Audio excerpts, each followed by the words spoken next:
see,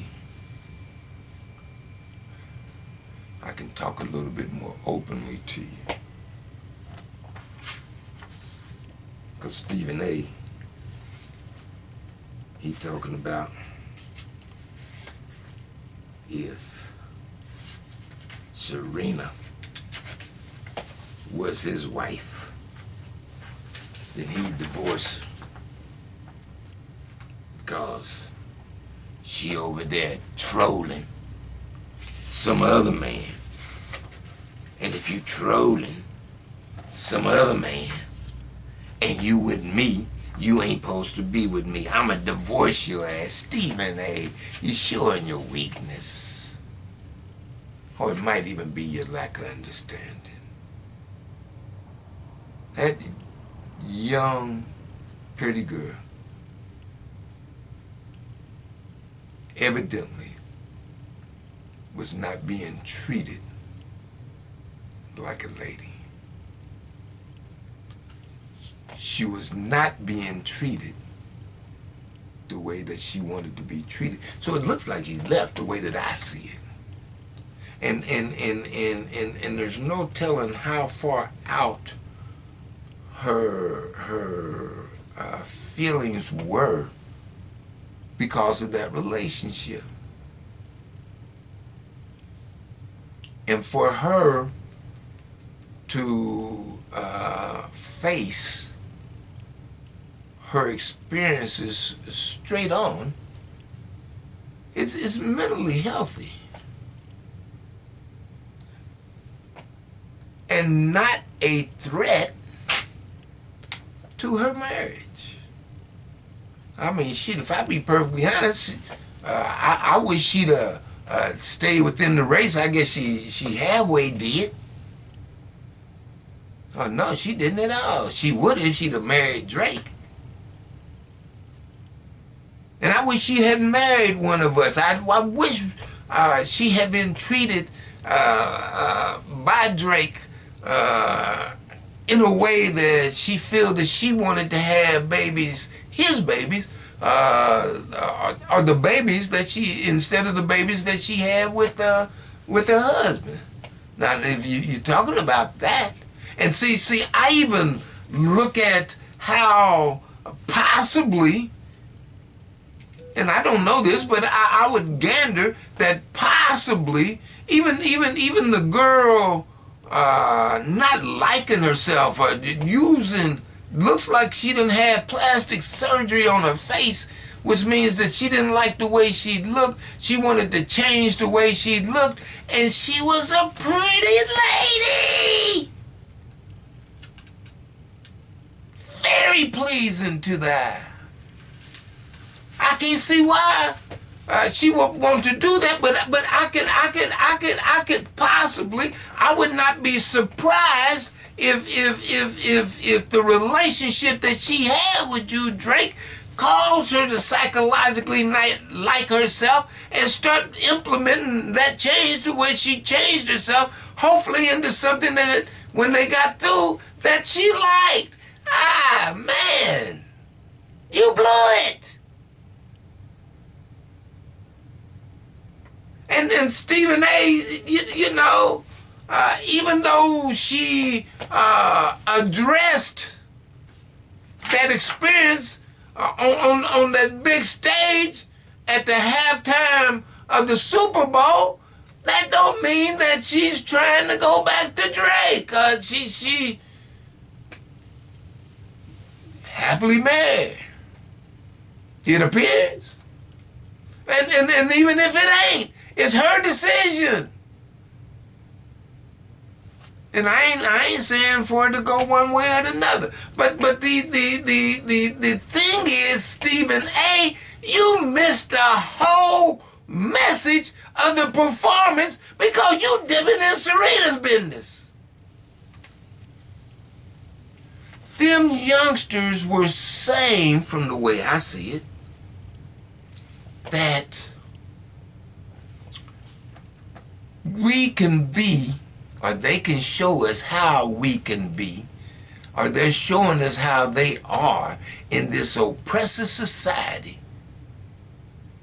talking about it, telling you that it's oppressive. Don't have to sugarcoat it like Samuel Jackson figure was telling them, oh, you done lost your mind. You think that you can come up in here with that black stuff and make some money? And all the time they show them, yeah, Doc, we can do it. Don't you see it? And the message is that there needs to be revolution. And we need to stop jumping on when it's time for the red and the blue to come together. And they're showing how that they can use their skills to operate in an oppressive system and make it pay them. Slick! Smart! Intelligent!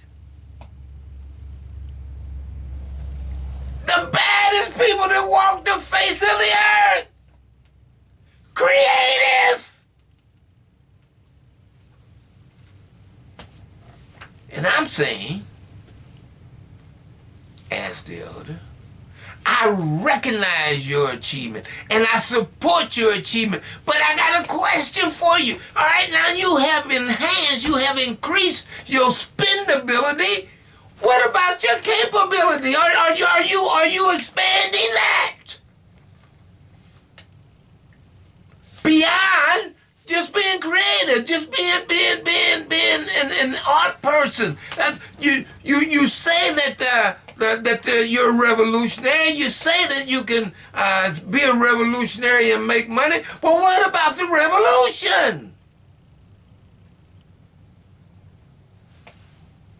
The brothers in the Sahel, Burkina Faso, Niger, Mali, and other people are joining in, Chad and all them joining in now. And they're not being as congenial as the brothers in South Africa are being. They're telling the white folks, who were the French, in their country, you got to go. Get out of here. You done wore out your welcome. And they're putting them out. The French, they putting them out. Now South Africa said we ain't gonna put you out, but we're gonna get ourselves in a position to take the land back. Legally, we're gonna do it legally. We just ain't gonna come up in there and do it militarily. But legally, we're gonna come up in there and we're gonna take the land back. The brothers in the Sahel say, shoot, no, we ain't going through no legal process. You need to get up out of here. And now, and saying what needs to happen, and I understand, Ramaphosa, that you're concerned about how Mugabe got treated in Zimbabwe, because when Zimbabwe took the land back and told the white folks they needed to go somewhere, the white folks jumped on them and crashed their economy, suffocated it.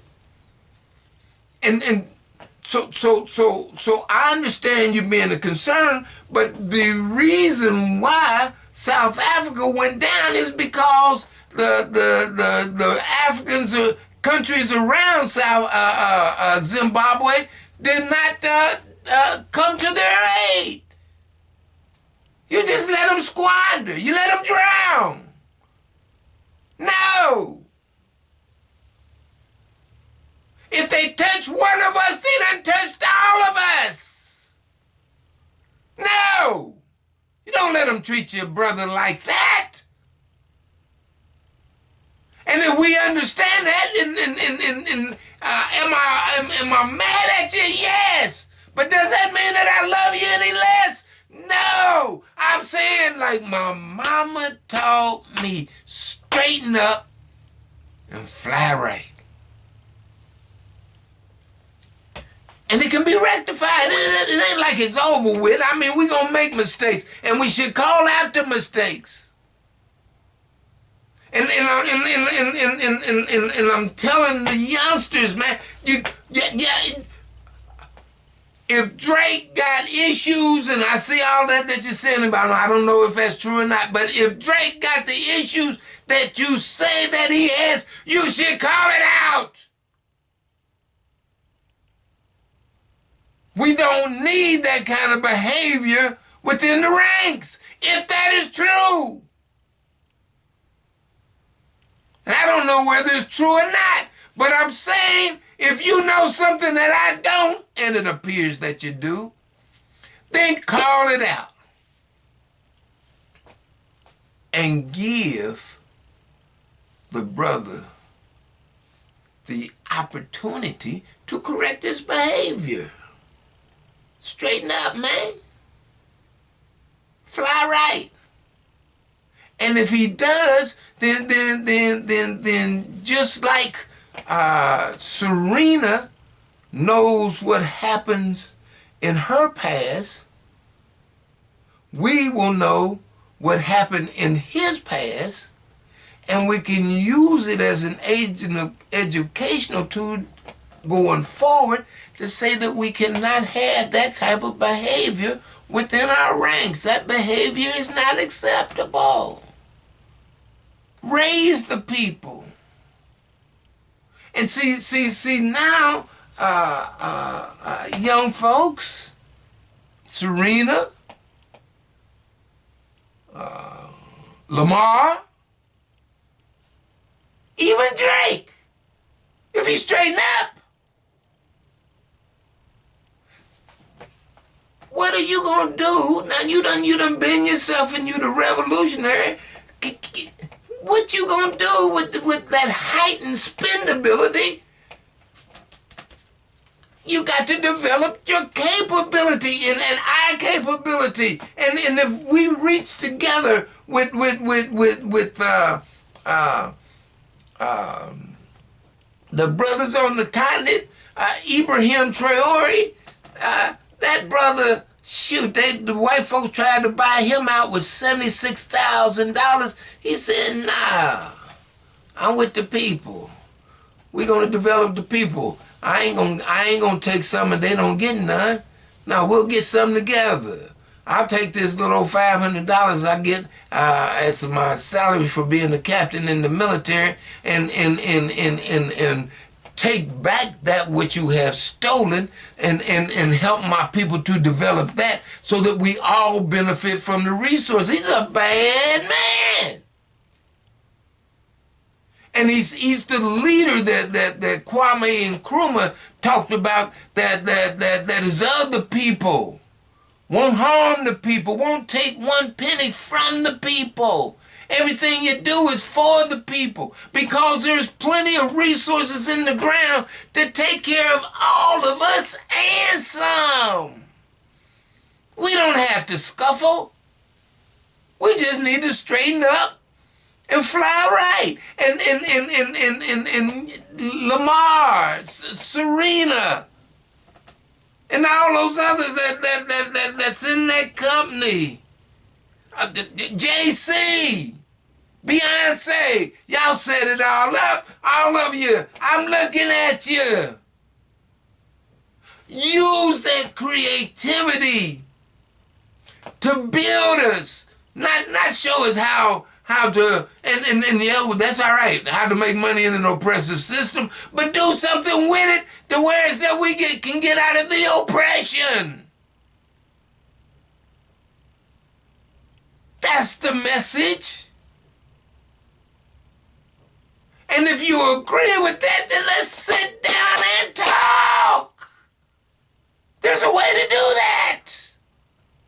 We can hook up with the people where we can get that done. Can you imagine, as well as selling entertainment, that we would be gold dealers, oil dealers, manganese dealers, a car dealer? Shoot, over there in Burkina Faso, they done built a car that rivals Tesla, Elon's car. It's more rugged. You can take it off the road. Charge it in 30 minutes. You can go 300 miles.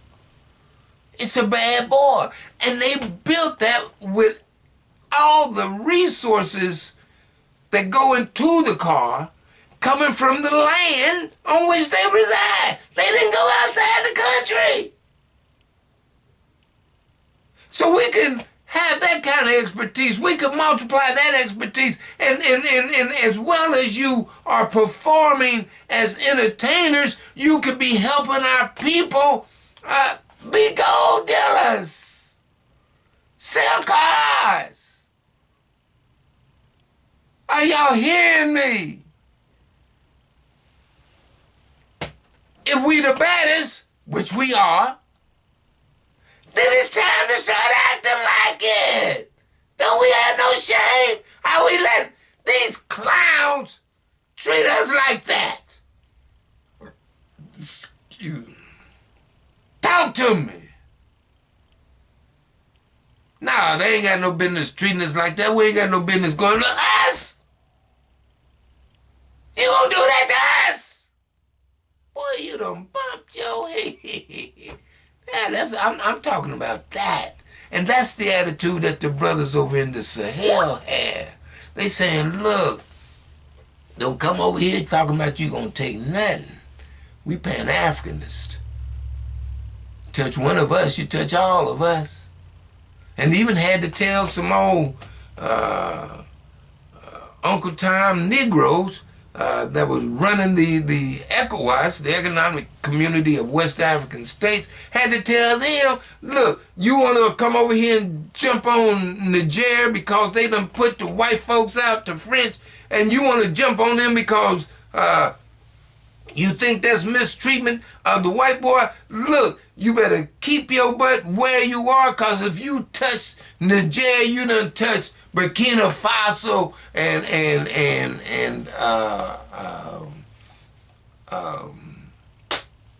Mali too. They ain't playing. And they're developing. Now they smelting gold.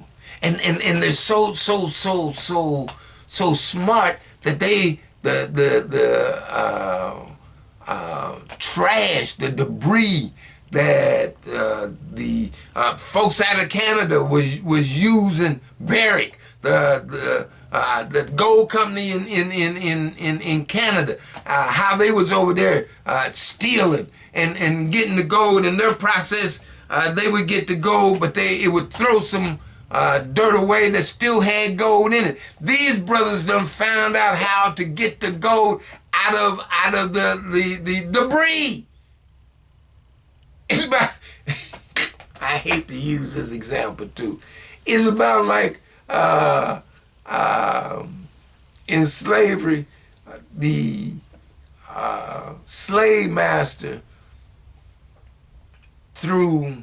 he kept a pig, but through our people, the intestines, the chitlins, you know, the tube that carries defecation out the body. He gave us that. He said, eat that. And we took that.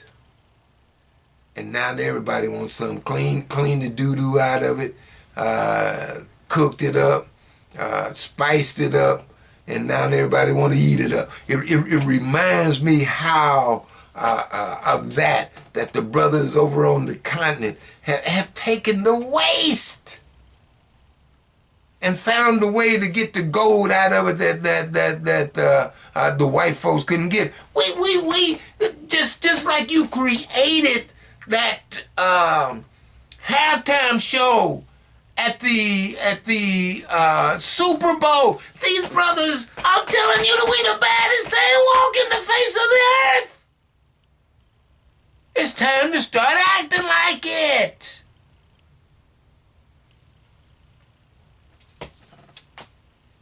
Get in touch with me. Us. It's more than me. Get get in touch with us through me. You can catch me on the website. Leave a message. I'll get back. www.ajabospeaks.squarespace.com. Get in touch with the elder. Let's move forward. Now, I done told you how Duck is treating us here and how he has hooked it up. I mean, Marco, his Secretary of State, says that they are treating the white folks like they treating the white folks in South Africa. It's just like DEI in America. He ought to shut up. Because, shoot, when you talking about in America, when you talk about the DEI program, even though it was Black lives that paid the cost, is white women that's getting the benefit. And we ain't hooking ourselves up with her or anybody else. We talking about us. How do we get ahead? And I ain't got nothing against nobody, whether be black or brown. But I'm not talking to brown people. This is from an African perspective. This is not from a Hispanic perspective. This is from a Pan-African perspective. I'm talking to us.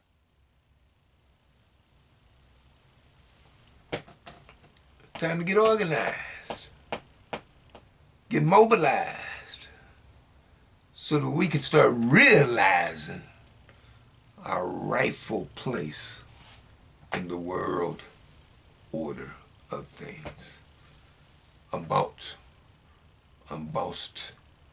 and unafraid of the truth, the whole truth. And again, youngsters, come on. JC, Beyonce, Serena, Lamar, and all else. Now come with the right behavior. Come with the right behavior. Don't be something that embarrasses. Cause if what you're saying about Drake is true, that's embarrassing. Plus, it's detrimental to healthy human beings. There's enough of madness going on around here. We don't need to contribute to it. Unbossed, and unafraid of the truth, the whole truth, and nothing but the butt-naked truth. You ready? Really?